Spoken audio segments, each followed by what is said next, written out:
আন্তৰিক শ্ৰদ্ধা জনাইছো। আসলতে আপোনালোক সকলোৱে মৰমৰ প্ৰাণৰ শিল্পী জুবিন গাৰ্গ ডাঙৰীয়া আমাৰ মাজৰ পৰা হেৰাই গ'ল। আমাৰ অতিকে মৰমৰ হাৰ্থব জুবিন গাৰ্গ ডাঙৰীয়াৰ উচিত তদন্ত আৰু ন্যায়ৰ দাবীত আসলতে আজি আমি এই সংবাদমেলখন আয়োজন কৰিব লগাটোৱে হৈছে অতিকৈ দুৰ্ভাগ্যজনক আৰু অতিকে পৰিতাপৰ বিষয়। আসলতে জুবিন গাৰ্গৰ মৃত্যুৰ উচিত তদন্ত আৰু ন্যায়ৰ দাবীত সমগ্ৰ অসমতে আসলতে প্ৰতিবাদ কৰিছে, ৰাইজে প্ৰতিবাদ কৰিছে, বিভিন্ন দল সংগঠনে প্ৰতিবাদ কৰিছে, কিন্তু চৰকাৰে এই প্ৰতিবাদক বিপথে পৰিচালিত কৰাৰ বাবে বিভিন্ন ধৰণে ৰাজনীতি কৰা দেখা পৰিলক্ষিত হৈছে। গতিকে মই চৰকাৰকো অনুৰোধ জনাইছো, আপোনালোকে জুবিন গাৰ্গ নামৰ এই হত্যাটোৰ লগত আসলতে ৰাজনীতি কৰা বাদ দিয়ক। জুবিন গাৰ্গ হৈছে আগ্নেয়গিৰি। এই আগ্নেয়গিৰিৰ লগত যদি আপোনাৰ হিমন্ত বিশ্ব শৰ্মাই যদি ৰাজনীতি কৰিবলৈ যায় তেনেহলে কিন্তু হিমন্ত বিশ্ব শৰ্মা জ্বলি পুৰি কিন্তু ছাই হৈ যাব। এই কথাটো হিমন্ত বিশ্ব শৰ্মাই অতিকে অনুধাৱন কৰা উচিত বুলি মই ভাবো। আমি কেইটামান বিষয় লৈ আজি সংবাদমেলখন আয়োজন কৰিছো। জুবিন গাৰ্গৰ ন্যায়ৰ নামত আচলতে ৰাজনীতি কোনে কৰিছে, এইটো হৈছে আটাইতকৈ গুৰুত্বপূৰ্ণ এক প্ৰশ্ন। আচলতে জুবিন গাৰ্গৰ ন্যায়ৰ নামত ৰাজনীতি কোনে কৰিছে? SIT আৰু CID কোনে গঠন কৰিছে? আৰু SID আৰু CID দুইটা সংস্থা কাৰ? ৰাজ্য চৰকাৰ। আৰু গৃহ বিভাগৰ মূল দায়িত্বত থকা মূল মানুহজন হিমন্ত বিশ্ব শৰ্মা। সমদল কোনে উলিয়াইছে? বিজেপিয়ে। কি লাগে? ন্যায় লাগে। এই ন্যায় কোনে ক'ৰ পৰা কেনেকৈ দিব? চৰকাৰৰ লগত থকা বিভাগীয় মন্ত্ৰী পীয়ুষ হাজৰিকা, জয়ন্ত মল্ল বৰুৱা, পবিত্ৰ মাৰ্ঘেৰিটা এখেতলোক সকলো চৰকাৰৰ মানুহ। গতিকে এখেতলোকে আকৌ ন্যায় বিচাৰি ৰাস্তাত প্ৰতিবাদ কৰাটো অতিকৈ দুৰ্ভাগ্যজনক বিষয়। আৰু ন্যায় বিচাৰি তেখেতলোকে ৰাজপথত প্ৰতিবাদ কৰিছে। আচলতে ন্যায় কোনে দিব? আচলতে হিমন্ত বিশ্ব শৰ্মাৰ ওপৰত পবিত্ৰ মাৰ্ঘেৰিটা, পীয়ুষ হাজৰিকা, জয়ন্ত মল্ল বৰুৱাৰ বিশ্বাস নাই নেকি যে তেখেতৰ বিৰুদ্ধে তেখেতলোকে ৰাজপথত ন্যায় যাত্ৰাত অংশগ্ৰহণ কৰিছে? ন্যায় কোনে দিব? আচলতে কাক ন্যায় বিচাৰিছে? আমি আচলতে পাগল নেকি? আমি ন্যায় কাক বিচাৰিছে আচলতে তেওঁলোকে? দ্বিতীয়টা আমাৰ প্ৰশ্ন হৈছে, ৰাজনীতিৰ নামত আচলতে যিবিলাক প্ৰতিবাদ হৈ আছে, ন্যায় বিচাৰি আচলতে যিবিলাক প্ৰতিবাদ হৈ আছে, প্ৰতিবাদত দেখিছো আমি আচলতে হিমন্ত বিশ্ব শৰ্মাই যিটো ৰাজনীতি আচলতে খেল খেলি আছে, তাত আমি দেখা পাইছো যে ন্যায় বিচৰা মানুহক কেতিয়াবা কংগ্ৰেছী সজোৱা হৈছে, কেতিয়াবা হিন্দু মুছলমান সজোৱা হৈছে। আচলতে হিমন্ত বিশ্ব শৰ্মাই জুবিন গাৰ্গৰ সাৰমৰ্ম এতিয়াও তেখেতে উপলব্ধি কৰা নাই নেকি?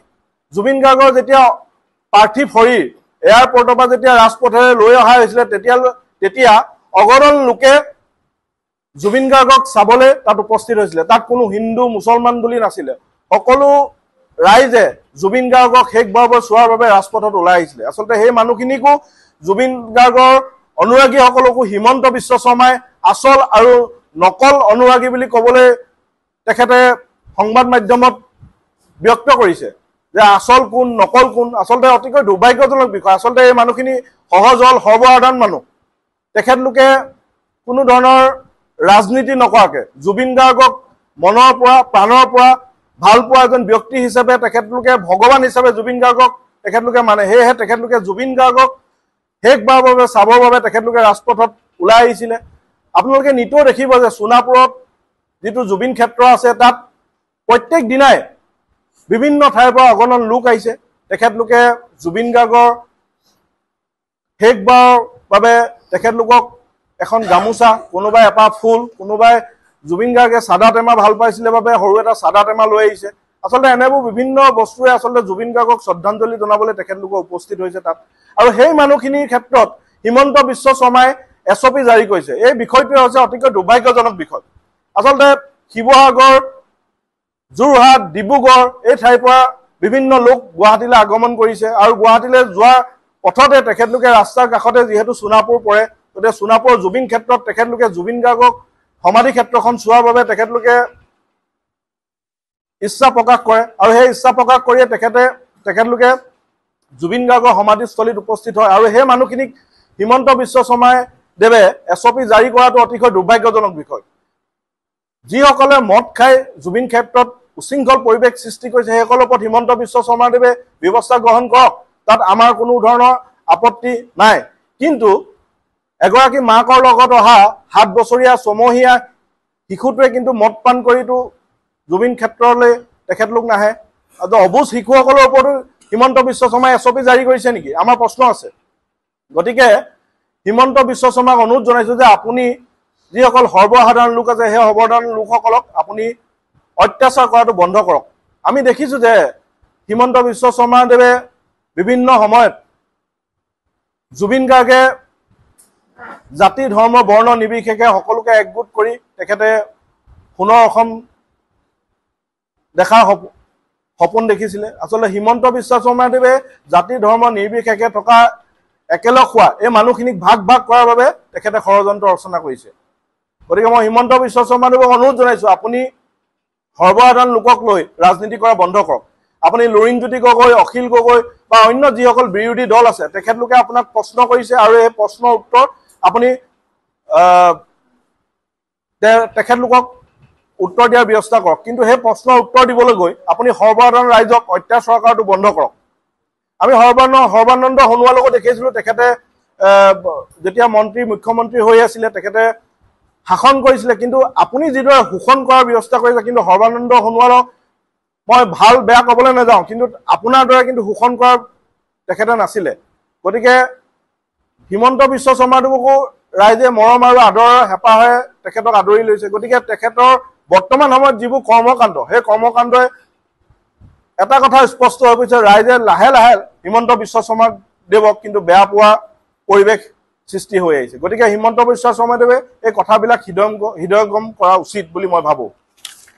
তাৰপিছত SOP কথা যিহেতু আহিছে, আমি দেখিছোঁ জাতীয় উৎসৱ বিহুটো তেখেতে SOP বনায়। জাতীয় উৎসৱ বিহুটো তেখেতলোকে ৰাইজক হাৰাশাস্তি কৰে SOP নামত। ৰঙালী ফেষ্টিভেল যে শ্যামকানু মহন্ত পাতে, তাত সেই ফেষ্টিভেল আয়োজন কৰোঁতে তেখেতে SOP কঠোৰ নিৰ্দেশ জাৰি কৰিছিলেনে, আমাৰ প্ৰশ্ন আছে। দ্বিতীয়তে কথা হৈছে জুবিন দাৰ সমাধি ক্ষেত্ৰলৈ যোৱাত হিমন্ত বিশ্ব শৰ্মাদেৱে 12 বজাৰ পিছত যাব নোৱাৰিব বুলি কৈছে। আমি জুবিন গাৰ্গক প্ৰাণৰ পৰা ভাল পাওঁ, আমাৰ যেতিয়াই মন যায় আমি তেতিয়াই জুবিন গাৰ্গৰ ওচৰলৈ আমি যাম। বোলে আপোনাৰ যি SOP এই SOP অসমৰ ৰাইজে কিন্তু নামানে। জুবিন গাৰ্গে গীতৰ মাধ্যমে কৈছিলে যে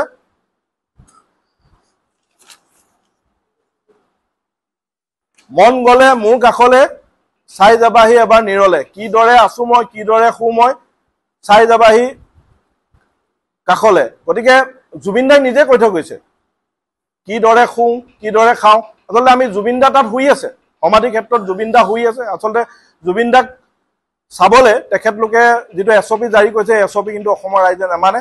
আৰু যিসকলে মদ খাই তাত আহিছে বুলি আপুনি ভিডিঅ' যোগেৰে আপুনি যিটো বক্তব্য প্ৰদান কৰিছে, যিসকলে মদ খাই আহিছে তেখেতলোকক আপুনি যেনেধৰণে যান বাহন আৰক্ষী বা যিসকল লোকে ৰাতি মদ খালে পাইপ লগাই তেখেতলোকক জৰিমনা বঢ়োৱাৰ ব্যৱস্থা কৰে, ঠিক তেনেধৰণে সমাধি ক্ষেত্ৰতো আপুনি তেনেধৰণৰ ব্যৱস্থা গ্ৰহণ কৰক। কিন্তু তাৰ কাৰণে প্ৰতিজন ব্যক্তিটো মদ খাই নাযায়।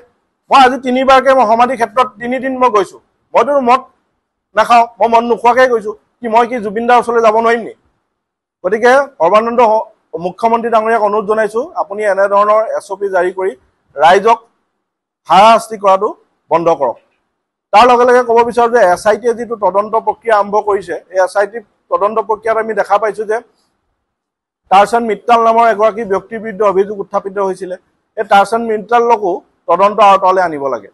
তাৰ সমান্তৰালভাৱে শ্যামকানু মহন্তৰ পত্নী অনিতা ডেকাকো তদন্ত আওতালৈ আনিব লাগে। যিটো Rongali festival, north east festival যিটো আছিলে সেই ফেষ্টিভেলৰ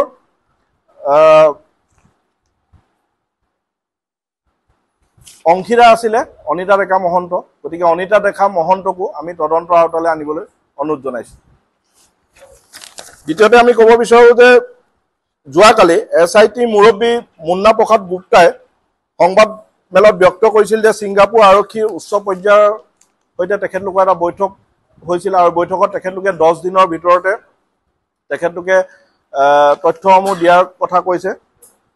আৰু এই প্ৰক্ৰিয়াটো ঘটনাৰ পিছতে তাৎক্ষণিক ভাৱে কিন্তু চৰকাৰে ব্যৱস্থা গ্ৰহণ কৰিব লাগিছিলে 10 দিনৰ ভিতৰত চৰকাৰে তাৎক্ষণিকভাৱে যদি ছিংগাপুৰ আৰক্ষীৰ সৈতে যোগাযোগ কৰি উচিত তদন্ত যদি কৰিলে মই ভাবো সাক্ষ্যৰ প্ৰমাণবিলাক সোনকালে তেখেতলোকে লাভ কৰিলে অতি শক্তিশালী হ'লহেঁতেন কিন্তু কি কাৰণে চৰকাৰে তাৎক্ষণিক ব্যৱস্থা গ্ৰহণ নকৰিলে এমাহৰ পিছত SIT দলটো তেখেতলোকে ছিংগাপুৰলৈ পঠালে আচলতে এই প্ৰশ্নবিলাক আৰু এই সন্দেহবিলাক ৰাইজৰ মাজত চিৰদিন থাকি যাব আমাৰ মাজত আছে আমাৰ শিৱসাগৰ অসমীয়া যুৱ মঞ্চৰ জিলা সমিতিৰ সভাপতি যদুমণি কলিতা তেখেতও দেশৰ আমাৰ জাতিৰ পিতা মহাত্মা গান্ধীৰ ক্ষেত্ৰতে হওক বা বাকি যিসকল আমাৰ স্বনামধন্য ব্যক্তিৰ কথা আপোনালোকে উল্লেখ কৰিছে তেখেতলোকৰ মৃত্যু কাৰণ আৰু আমাৰ অসমীয়াৰ হিয়াৰামঠু জুবিন গাৰ্গৰ মৃত্যুৰ কাৰণ কিছু পৃথক যিহেতু মহাত্মা গান্ধীক আততায়ীয়ে যেতিয়া গুলীয়াই হত্যা কৰিছিলে তেওঁলোকে সেই হত্যাকাৰীক চিনাক্ত কৰিছিল অতি সোনকালে কিন্তু জুবিন গাৰ্গৰ যি ৰহস্যজনক ঘটনা সেই ঘটনা যেহেতু ছিংগাপুৰত হৈছিলে আৰু অসমৰ গৃহ বিভাগ বা CID বা SITয়ে ছিংগাপুৰলৈ গৈ আচলতে যেনেধৰণে তাৎক্ষণিকভাৱে জুবিন গাৰ্গৰ মৃত্যুৰ যে স্থল সেই স্থলত যেনেধৰণে তেওঁলোকে আচলতে তদন্ত প্ৰক্ৰিয়া আৰম্ভ কৰিব লাগিছিলে বা শ্যামকানু মহন্ত সিদ্ধাৰ্থ শৰ্মা শেখৰ জ্যোতি গোস্বামীক অসমলৈ অনাৰ ক্ষেত্ৰত যেহেতু তেওঁলোকে পূজাৰ বন্ধৰ দৰে বন্ধ দিয়াৰ যিটো আচলতে চৰকাৰখনে ব্যৱস্থা গ্ৰহণ কৰিছিলে সেই ক্ষেত্ৰতো কিন্তু অসমবাসী ৰাইজ বা ভাৰতৰ বিভিন্ন প্ৰান্তৰ ৰাইজে সন্দেহ প্ৰকাশ কৰিছে আৰু জুবিন গাৰ্গৰ যেতিয়ালৈকে আচলতে এই ঘটনাৰ মূল কাৰণ ৰাইজৰ সন্মুখলৈ নাহে তেতিয়ালৈকে জুবিনৰ সমাধিস্থলত অগণন আচলতে অসম তথা ভাৰতৰ বিভিন্ন প্ৰান্তৰ পৰা জনগণে শেষবাৰৰ কাৰণে আমাৰ প্ৰাণৰ শিল্পীগৰাকীক শ্ৰদ্ধা নিবেদন কৰিবলৈ অহাটো স্বাভাৱিক গতিকে এনে ক্ষেত্ৰত আচলতে চৰকাৰখনে ততাতৈয়াকৈ SOP প্ৰদৰ্শন কৰাটো কেতিয়াও আমি যুক্তিসংগত বুলি আমি নাভাবো জুবিন গাৰ্গে যেহেতু এটা কথা সদায় কৈছিলে যে তেখেতে ৰাজনীতিৰ পৰা মুক্ত তেওঁৰ কোনো জাতি নাই ধৰ্ম নাই সেই কথাখিনি আচলতে আজি তাৰিখত যে জুবিন গাৰ্গৰ ৰহস্যজনক মৃত্যুৰ পাছত জুবিন গাৰ্গৰ সমাধি ক্ষেত্ৰখন আচলতে মন্দিৰলৈ ৰূপান্তৰ হৈছে যে জুবিন গাৰ্গৰ যি আচলতে অৰাজনৈতিক চৰিত্ৰ তেওঁ দুখীয়াৰ বন্ধু অসমীয়া জাতিটোক ভাল পোৱাৰ যি তেওঁ আচলতে আদৰ্শ আছিল সেই আদৰ্শৰ দ্বাৰা অনুপ্ৰাণিত হৈ আজি বা সেই আদৰ্শক সন্মান জনাই আজি বিশ্বৰ এটা আচলতে তেওঁ নজিৰ সৃষ্টি কৰিবলৈ সক্ষম হৈছে গতিকে আমি অসমীয়া যুৱ মঞ্চই আজি এই সংবাদ মাধ্যমৰ যোগেদি অসমৰ প্ৰত্যেকটো আমি ৰাজনৈতিক দলক সকীয়াই দিছো যে আগন্তুক ২৬ৰ নিৰ্বাচনৰ বৈতৰণি পাৰ হ'বৰ কাৰণে যাতে কোনো ৰাজনৈতিক দলে জুবিন গাৰ্গক যাতে আহিলা হিচাপে লৈ ৰাজনীতিকৰণৰ পৰা তেওঁলোক বিৰত থাকক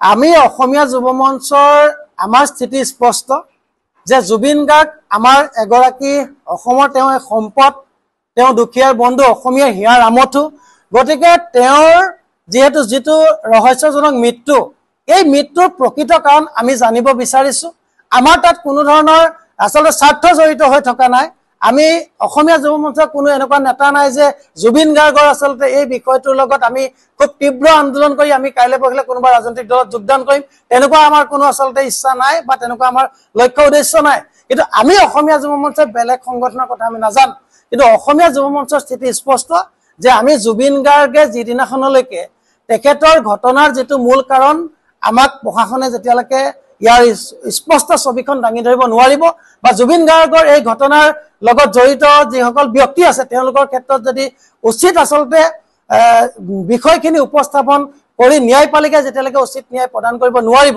তেতিয়ালৈকে কিন্তু অসমীয়া যুৱ মঞ্চই জুবিন গাৰ্গৰ পৰিয়ালক আৰু বা অসমবাসী ৰাইজে উচিত ন্যায়ৰ স্বাৰ্থত পোৱাৰ স্বাৰ্থত আমি আমাৰ সংগ্ৰাম আমি অব্যাহত ৰাখিম আৰু ইতিমধ্যে আপোনালোক সকলোৱে জানে যে যেটো সময়ত অসম তথা ভাৰতবাসীৰ লগতে বিশ্বৰ বিভিন্ন প্ৰান্তৰ পৰা অসমীয়াৰ হিয়াৰ আমঠু জুবিন গাৰ্গৰ ৰহস্যজনক মৃত্যুৰ ন্যায়ৰ দাবী উত্থাপন হৈছে এনে সময়ত কিন্তু আমি অসমৰ মুখ্যমন্ত্ৰী গৰাকীয়ে এটা আচলতে সাংবিধানিক পদত থাকি অসমৰ মুখ্যমন্ত্ৰীজনে যেনে ধৰণে আচলতে আমাৰ ৰাইজক ন্যায়ৰ ক্ষেত্ৰত আশ্বস্ত কৰিব লাগিছিল তাৰ বিপৰীতে কিন্তু বিভিন্ন সময়ত আমি সংবাদ মাধ্যমত তেখেতে চালে বেৰে কোবোৱা কিছুমান বক্তব্য আমি ৰখা দেখিবলৈ পাইছো আৰু কেহতীয়াকৈ আমি আলফা স্বাধীনৰ ক্ষেত্ৰতে এটা কথা ক'ব খুজিছো যে অসম আৰু অসমীয়া জাতিক তেওঁলোকে স্বাধীন কৰাৰ সপোন দেখি হাবিলে যেতিয়া গৈছিল তেওঁলোকে যেতিয়া অস্ত্ৰ ধৰিছিল সেই সংগঠনটোৱে কিন্তু আজি তাৰিখত জুবিন গাৰ্গৰ ক্ষেত্ৰত কিন্তু কিছু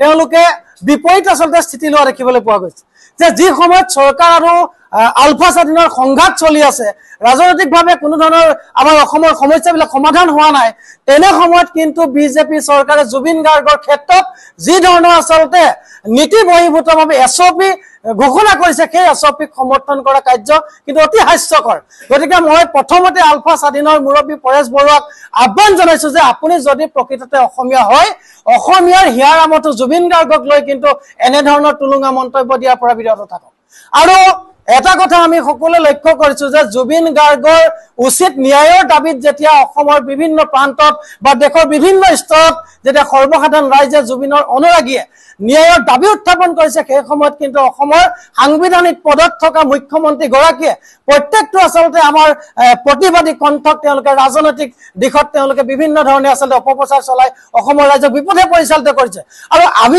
এই ক্ষেত্ৰত অসমীয়া যুৱ মঞ্চই অসম চৰকাৰক প্ৰশ্ন কৰিব খুজিছো যে SIT আৰু CID কাৰ তত্ত্বাৱধানত আছে যে অসমৰ মুখ্যমন্ত্ৰী ডাঙৰীয়াৰ হাতত যেহেতু গৃহ বিভাগ আছে গতিকে গৃহ বিভাগৰ তত্ত্বাৱধানত যেহেতু অসমৰ আমাৰ হিয়াৰ আমতো জুবিন গাৰ্গৰ যি ৰহস্যজনক মৃত্যু সেই মৃত্যুৰ তদন্ত চলি আছে গতিকে প্ৰথমতেই অসমৰ মুখ্যমন্ত্ৰীয়ে অসমৰ জনসাধাৰণক কোৱা উচিত আছিল যে SIT আৰু বা CID এই আচলতে ঘটনাৰ উচিত তদন্ত কৰি যিখন চাৰ্জশ্বিট এই চাৰ্জশ্বিটখন যদি আচলতে পানী নখৰাকৈ প্ৰদান নকৰে তেনেহলে কিন্তু ন্যায়পালিকাই উচিত ন্যায় দিব নোৱাৰিব গতিকে আমি সকলোৱে জানো যে ন্যায়পালিকাই দিব কিন্তু ন্যায়পালিকাই ন্যায় দিবলৈ হলে তদন্তকাৰী সংস্থাই কিন্তু যিখন চাৰ্জশ্বিট এই চাৰ্জশ্বিটখন কিন্তু খুব মজবুতকৈ দিব লাগিব গতিকে শেহতীয়াকৈ মুখ্যমন্ত্ৰীৰ যিখিনি বক্তব্য আমি দেখিছো যিখন চৰকাৰে পদূলিয়ে মদৰ দোকানৰ লাইচেন্স প্ৰদান কৰিছে সেইখন চৰকাৰৰ কিন্তু মুখ্যমন্ত্ৰী ডাঙৰীয়াই জুবিনৰ সমাধি ক্ষেত্ৰলৈ গৈ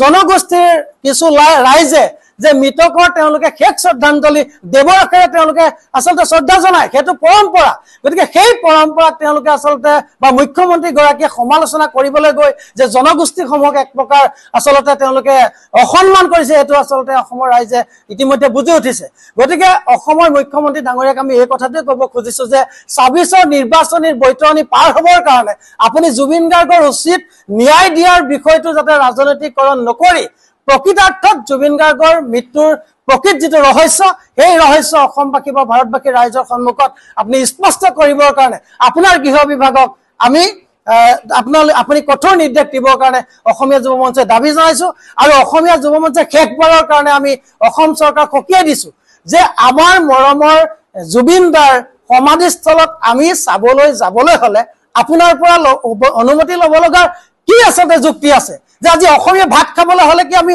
মুখ্যমন্ত্ৰীৰ পৰা অনুমতি ল'ব লাগিব নেকি গতিকে মুখ্যমন্ত্ৰীক এই কথাটোৱে আমি পুনৰবাৰ সকীয়াই দিছো যে জুবিন গাৰ্গৰ সমাধিস্থলীত যদি গৈ কোনোবা জুবিন অনুৰাগীৰ নামত কোনোবাই যদি মদ খাই ভাং খাই উদ্ভণ্ডালি কৰিছে তেনে লোকৰ ওপৰত তেওঁ প্ৰশাসনে কঠোৰ ব্যৱস্থা লওক তাত আমাৰ সমৰ্থন আছে তাত আমাৰ আপত্তি নাই কিন্তু আমি যি 12 বজালৈকে আচলতে SOP তেওঁলোকে ইতিমধ্যে ঘোষণা কৰিছে যে যিকোনো জুবিন অনুৰাগীয়ে সমাধি ক্ষেত্ৰত 12 বজালৈকে চাব পাৰিব এই SOP আমি প্ৰত্যাহাৰ কৰিবৰ কাৰণে অসমীয়া যুৱ মঞ্চে আমি মুখ্যমন্ত্ৰী ডাঙৰীয়াক আহ্বান জনাইছো আৰু যদি আপুনি এই দাবী হৃদয়ংগম কৰি এই SOPখন প্ৰত্যাহাৰ নকৰে মই বা আমি শিৱসাগৰৰ পৰা আমি কৈছো যে আপোনাৰ এই SOP কোনো আচলতে সচেতন বা অসমীয়াক ভাল পোৱা জাতিটোক ভাল পোৱা জুবিন গাৰ্গক ভাল পোৱা কোনো মানুহে এই SOP নামানে